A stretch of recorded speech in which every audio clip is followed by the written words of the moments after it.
नमस्कार, उज्जवल भारत न्यूज में सभी का स्वागत है। सर्वप्रथम आप सभी को पावन श्रावण माह का बहुत बहुत हार्दिक शुभकामनाएं। आज हम बात करेंगे महादेव के बारे में, शिवलिंग के बारे में, छिद्र और रहस्य। शिवलिंग, छिद्र और रहस्य। महादेव का गुफा मंदिर, भगवान परशुराम जी का फरसा और बनास नदी का उद्गम स्थान और कर्ण को विद्या मिलने की वो स्थली। जी हाँ, आज हम बात करेंगे राजस्थान के उस क्षेत्र कुंभलगढ़। परशुराम महादेव मंदिर राजस्थान वो भूमि है जो क्षत्रियों और क्षत्राणियों की शौर्य गाथाओं से सुसज्जित है। राजस्थान राज्य में कई ऐसे स्थान हैं जो अपने ऐतिहासिक महत्व के कारण भारत भर में प्रसिद्ध है। यहाँ के किले, कोठियाँ, महल और धर्मस्थल पर्यटकों को विशेष रूप से आकर्षित करते हैं।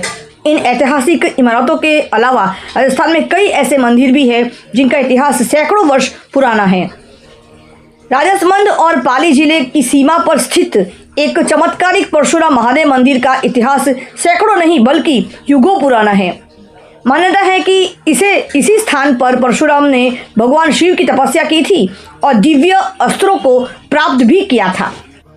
आपको बता दें कि परशुराम भगवान विष्णु के 6वें अवतार है। ऐसा माना जाता है कि महान तपस्वी परशुराम ने इस स्थान पर भगवान शिव की आराधना की और उनके दर्शन प्राप्त किए थे। अरावली पहाड़ियों के बीच स्थित इस मंदिर का निर्माण उन्होंने ही किया था। परशुराम की तपस्या से प्रसन्न होकर भगवान शिव ने उन्हें धनुष और अक्षय तरकश प्रदान किया था। इसके अलावा जिस फरसे के लिए परशुराम जाने जाते हैं वह फरसा भी उन्हें भगवान शिव से ही इसी स्थान पर प्राप्त हुआ था। इसके बाद उन्होंने अपने फरसे से ही चट्टानों को काट कर महादेव के इस गुफा मंदिर का निर्माण भी किया था। ये जो आप फल देख रहे हो वो है अमर फल। मंदिर में स्थापित शिवलिंग को स्वयंभू माना जाता है। कहा जाता है कि पृथ्वी के 8 चिरंजीवियों में से एक परशुराम जी है जिनकी तपस्या से प्रसन्न होकर महादेव शिवलिंग के रूप में यहाँ स्थापित हुए थे। स्थानीय तौर पर इस मंदिर को अमरनाथ कहा जाता है क्योंकि जिस प्रकार अमरनाथ के भगवान शिव का साक्षात निवास माना जाता है, ठीक उसी प्रकार इस स्थान पर भी महादेव की मौजूदगी को महसूस किया जाता है। पहाड़ी पर बने इस गुफा मंदिर तक पहुंचने के लिए 500 सीढ़ियों का सफर तय करना पड़ता है। ये बनास नदी का उद्गम स्थान भी है। आइए जानते हैं वहाँ के महाराज इस बारे में क्या कहते हैं। भारत इसमें सभी का स्वागत है। हमने एकलिंग जी के बारे में सुना था, हमने शिव जी के बारे में सुना है। ये है कुंभलगढ़ का वो क्षेत्र जहाँ पे एकलिंग जी 4 मुखी शिव जी के यहाँ पे स्थापित किया गया है। आइए हमारे साथ महाराज जी उपस्थित है। पहले उनको परिचय लेते तो जानते हैं कि इस मंदिर का क्या महिमा है, क्या महत्व है। महाराज जी बहुत बहुत आपका स्वागत करते हैं उज्जवल भारत न्यूज चैनल में। धन्यवाद। आपका पहले परिचय। हमारा नाम है नवीनपुरी जी है हमारा नाम। हम महानिर्माणी पंचायत अखाड़ा के है। अच्छा। ये क्या है, एक हमारा मठ है जी।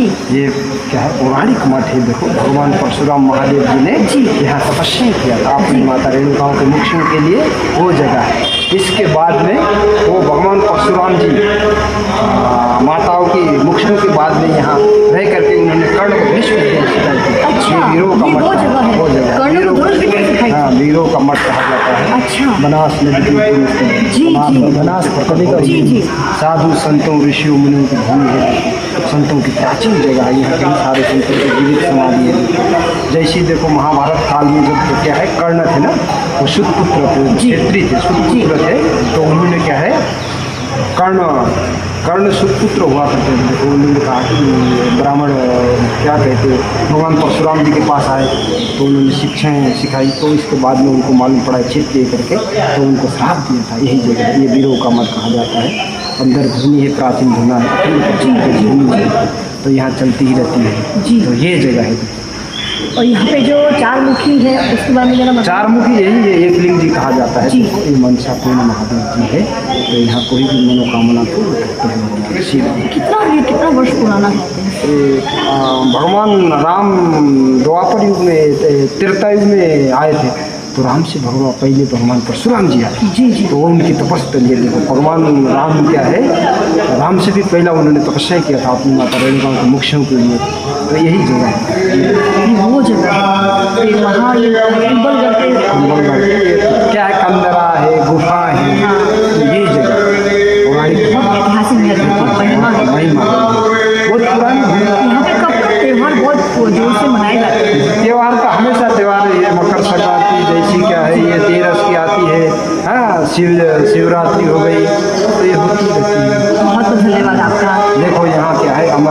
भी है।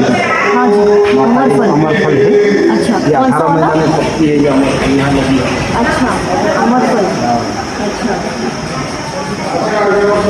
जो दुनिया में क्या है, जब ज्ञान के जानने के लिए जो आता है उसको मिल ही जाती है। जो सन्यासी होता है वो निर्मल कमल जैसी गंगा की तरह है ना, वो संत ऐसा ही गंगा की तरह बहते हुए रहते हैं। तो वो क्या है, अपने अंदर की क्या है भावना, हाँ। वो सब जान जाता है कि ये आदमी कौन सा है, ये कौन क्या कहना चाहता है, उसमें सब गुण होता है। ऐसी साधु नहीं बहुत अच्छा बनता लगा। है। जीवन में देखो आपने क्या है, पूरा ये देह को आपने क्या सारा चीज को मार करके एक सन्यासी बनता है, तो संसार को पहचान जाता है। वो सारी गंगा की भाषा जानता है। वो क्या है, ये पेड़ पौधों की भाषा जानता है। तो वो साधु तो साधु होता है जो भी, तो उसको ज्ञान तो होएगी, समझ गए। हाँ। लेकिन क्या है, तो वो देखता है कि यार सामने वाला कैसा। हाँ। जैसे सामने वाला की भी वो इच्छाएं होनी चाहिए, आकांक्षाएं होनी हाँ, चाहिए, ज्ञान को लेने की वो क्षमता भी होनी चाहिए। भूमिकाएं होनी चाहिए, जैसे क्षमता होनी चाहिए। देखो ऐसी ही देखो, जैसे अमर फल है। हाँ, अमर फल जो राजा भरतरी थे ना, हाँ जी। भरतरी राजा भरतरी उज्जैन के महाराजा थे, जी, जी। राजा, उनको मिला था। तो उन्होंने क्या विचार किया, देखो मैं खाऊंगा तो एक अमर हो जाऊंगा। हाँ। तो उनको क्या है, गोरखनाथ जी ने दिया था अमर, खाओ अमर हो जाओगे करके। तो उन्होंने नहीं कहा मैं खाऊंगा तो मैं अकेले अमर हो जाऊंगा। तो उन्होंने राजा क्या है, रानी पिंगला को दिया। तो रानी पिंगला मंत्री से प्रेम किया करती थी, हाँ। उन्होंने भी मंत्री को दे दिया। ऐसे मंत्री राशि को प्रेम करता था, राशि को दे दिया। जा करके फिर से राजा के पास आया, राजा को लगा इस संसार में कहीं हमारा नहीं है। उस टाइम उन्होंने छोड़ छाड़ करके गुफा में चले गए थे। तो अपना क्या है, ये शरीर भी अपना नहीं, मन बुद्धि चित्त जिसने बस में कर लिया, तो सन्यासी क्या है, सन्यासी बन गया। तो अमर होगी, अमर थोड़ी के खा करके, तो वो धरती में गाड़ी गुफा में चले गए। तो अच्छा, अमर। ठीक है ना। बहुत बहुत धन्यवाद, बहुत बहुत धन्यवाद। आशीर्वाद दे। आपको बता दें कि मंदिर में स्थापित शिवलिंग भी किसी रहस्य से कम नहीं है। दरअसल इस शिवलिंग में छिद्र है, इस कारण जब इसमें जल चढ़ाया जाता है तो यह सैकड़ों लीटर जल को अपने अंदर समाहित कर लेता है। लेकिन जब शिवलिंग को दूध अर्पित किया जाता है तो यह दूध शिवलिंग में समाता ही नहीं है। यह एक ऐसा रहस्य है जो आज भी अनसुलझा हुआ है। आपको जानकर ये हैरानी होगी कि ऐसा माना जाता है कि वही व्यक्ति उत्तराखंड स्थित बद्रीनाथ धाम के कपाट खोल सकता है जिसने परशुराम महादेव के दर्शन किए हो। इसके अलावा ये भी माना जाता है कि यह वही स्थान है जहाँ परशुराम ने पांडवों में सबसे ज्येष्ठ कर्ण को शिक्षा प्रदान की थी। हालांकि कर्ण ने स्वयं को ब्राह्मण बताकर परशुराम की शिक्षा प्राप्त करने का प्रयत्न किया था, लेकिन जब परशुराम को इस बात का पता चला तो उन्होंने कर्ण को मौका आने पर सारी विद्या भूल जाने का श्राप भी दे दिया था। दर्शकों बताइए तो आज का ये एक्सक्लूसिव स्टोरी परशुराम जी, शिवलिंग, छिद्र और बनास नदी की जो उद्गम स्थान है वो आपको कैसी लगी? लाइक करें, शेयर करें, सब्सक्राइब जरूर करें। नमस्कार, धन्यवाद।